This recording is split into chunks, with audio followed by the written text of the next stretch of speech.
ഇന്ന് വള്ളസദ്യ തുടങ്ങുകയാണ്. കഴിഞ്ഞ തവണ നമ്മൾ പങ്കുവച്ചിരുന്നതാണ് ഇക്കുറി വള്ളസദ്യ ഒന്ന് കൂടണം എന്നൊക്കെ നമ്മൾ കരുതി. പക്ഷേ തിരക്ക് മൂലം സാധിച്ചില്ല. പക്ഷേ ഇക്കുറി എന്തായാലും 60 ദിവസത്തിനുള്ളിൽ ഒരു ദിവസം ആറന്മുള വന്നിരിക്കും. അവിടുത്തെ നമ്മളുടെ വള്ളസദ്യയിൽ പങ്കെടുത്തിരിക്കും. എങ്ങനെയാണ് ഇന്നിപ്പോൾ ആചാരപ്രകാരം ഇന്ന് തുടങ്ങുകയാണ്. നമ്മുടെ ദേവസ്വം മന്ത്രി എത്തുന്നുണ്ട്, സുരേഷ് ഗോപിയും അവിടേക്ക് എത്തുന്നുണ്ടെന്നാണ് മനസ്സിലാക്കുന്നത്. രാവിലെ നല്ല തിരക്കുണ്ടോ? കാലാവസ്ഥ അനുകൂലമാണോ?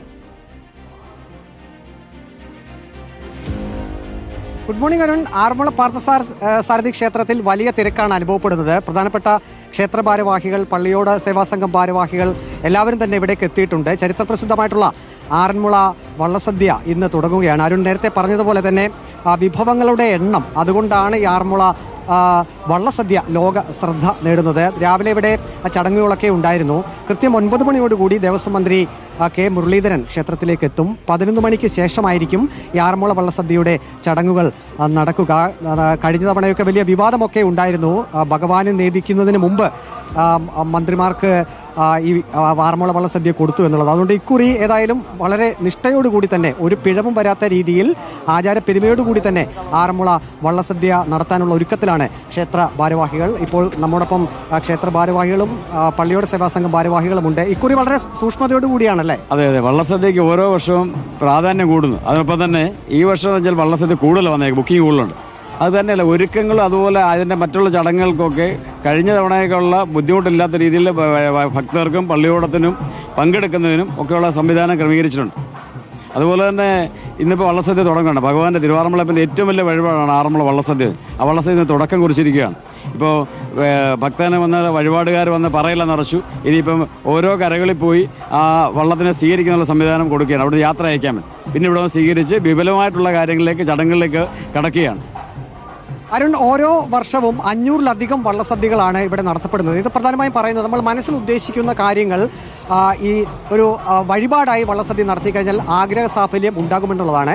ഇക്കുറി 502 വരെ ബുക്കിംഗ് ആയിട്ടുണ്ട്. 540 മുകളിലേക്ക് പോവുകയാണെങ്കിൽ അത് റെക്കോർഡ് ആകും എന്നാണ് ഇപ്പോൾ ക്ഷേത്ര ഭാരവാഹികൾ തന്നെ പറയുന്നത്. പക്ഷേ ഒരു കാര്യമുണ്ട്, ഇവിടെ സദ്യാലയങ്ങളൊക്കെ എല്ലാ ക്രമീകരണങ്ങളും നടത്തിയിട്ടുണ്ട്. അതുകൊണ്ട് ഒരു നിശ്ചിത പരിധിയിൽ കൂടുതൽ വള്ളസദ്യകൾ അനുവദിക്കില്ല എന്നും അവർ വ്യക്തമാക്കിയിട്ടുണ്ട്. ഇതിൻ്റെ ഏറ്റവും വലിയ പ്രത്യേകത എന്നുള്ളത് വഞ്ചിപ്പാട്ടാണ്. നേരത്തെ അരുൺ പറയുകയായിരുന്നു, വിഭവങ്ങൾ ചോദിക്കുന്നത് അത് വഞ്ചിപ്പാട്ടിലൂടെയാണ് ചോദിക്കുന്നത്.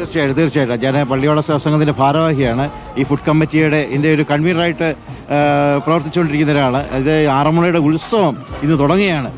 ഇന്ന് 10 പള്ളിയോടങ്ങൾക്കുള്ള വള്ളസദ്യയാണ് നമ്മൾ ക്രമീകരിച്ചിരിക്കുന്നത്. അപ്പോൾ നമ്മൾ ഈ 52 കരയിൽപ്പെട്ട ഉള്ള ആൾക്കാരാണ് നമ്മളെല്ലാം ചെയ്തത്. ഇപ്പം ഞാൻ പ്രതിനിധീകരിക്കുന്ന മല്ലപ്പുഴശ്ശേരി എന്ന് പറയുന്ന കരയാണ്. അതുപോലെ ഇതുപോലെ പല കരക്കാരുള്ള ആൾക്കാരാണ് ഇന്നിവിടെ എത്തിയിരിക്കുന്നത്. അപ്പോൾ ആറന്മുളയുടെ ഉത്സവം ഇന്ന് തുടങ്ങുകയാണ്. അതെ, അതാണ് പറയാനുള്ളത്. അതെ അരുൺ, ഈ വഞ്ചിപ്പാട്ട് എന്നുള്ളതാണ് ആറന്മുള വള്ളസദ്യയുടെ ഏറ്റവും വലിയ പ്രത്യേകത. കാരണം ഈ കരക്കാർ പമ്പാനദി തീരത്തേക്ക് എത്തുമ്പോൾ അവർ വഞ്ചിപ്പാട്ട് പാടിക്കൊണ്ടാണ് അവർ ക്ഷേത്രത്തിലേക്ക് പ്രവേശിക്കുന്നത്. ഭാരവാഹികൾ, ദേവസ്വം ഭാരവാഹികളും ക്ഷേത്ര ഭാരവാഹികളുമെല്ലാം ആചാരനിഷ്ഠയോടു കൂടിയാണ്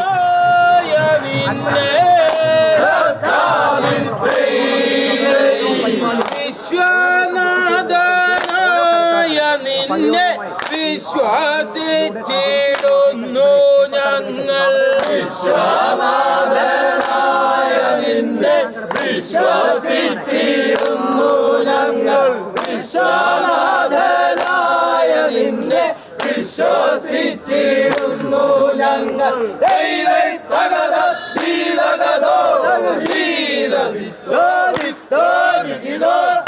ആശ്രയം മറ്റാരുമില്ലേ, ആശ്രയം മറ്റാരുമില്ലേ, ആശ്രയം. അരുൺ, ഈ ആറന്മുള വള്ളസദ്യയുടെ ഏറ്റവും വലിയ പ്രത്യേകത നേരത്തെ സൂചിപ്പിച്ചതുപോലെ തന്നെ വിഭവങ്ങളുടെ എണ്ണ കൂടുതലാണ്. അത് പ്രധാനമായും പായസങ്ങൾ നമ്മൾ എടുക്കുകയാണെങ്കിൽ അടപ്രഥമൻ, കടലപ്രഥമൻ, പഴം പായസം, പാൽ പായസം, അങ്ങനെ വിവിധ തരം പായസങ്ങൾ തന്നെയുണ്ട്. തൊടുകറികൾ നമ്മൾ നോക്കുകയാണെങ്കിൽ അവിയൽ, കോളൻ, ഓലൻ, കൂട്ടുകറി, സാമ്പാർ, രസം, പുളിശ്ശേരി, പച്ചടി, കിച്ചടി, എരിശ്ശേരി, അങ്ങനെ തൊടുകറികളുടെ എണ്ണം കൊണ്ടും അത് ശ്രദ്ധേയമാണ്. അച്ചാറുകളും ചമ്മന്തികളും അത് പ്രത്യേക ഇനമായി തന്നെ ഉൾപ്പെടുത്തിയിട്ടുണ്ട്.